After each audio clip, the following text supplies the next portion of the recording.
this is a business. This is a business. The people aren't saying, oh, the TKO doesn't care about the legends and the old guys and this and that.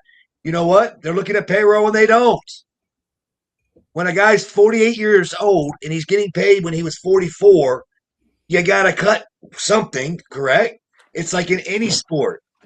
When you're a running back and you get to that 34, 35, you're pretty much an Adrian Peterson and start floating around and getting somewhere where you can go, but you're not going to get paid those same dollars. It's the same thing. They It, offered him it, something, he didn't want it.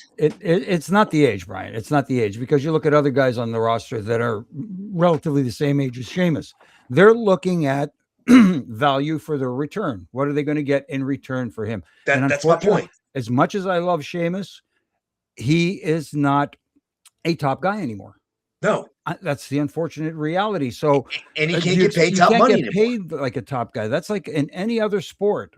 It doesn't matter what sport, whether it's NBA, NFL, Major League Baseball, whatever. If you're not performing like you used to, guess what? You're not going to get paid like you used to.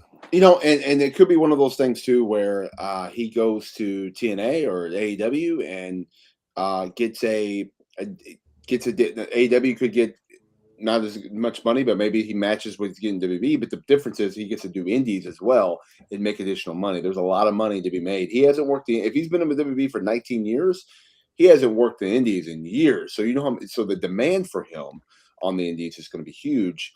He can outdo Matt Cardona.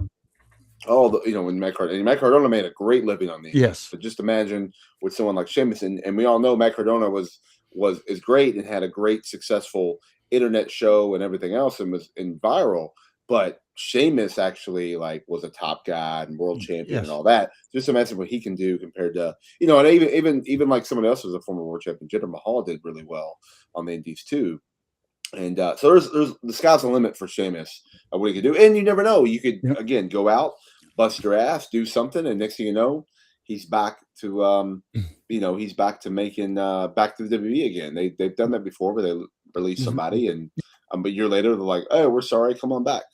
So You're right though. The TNA would be a good landing spot for him. Like you said, he can go out and work indies at his pace on his schedule. And you know where else there's a shit ton of money?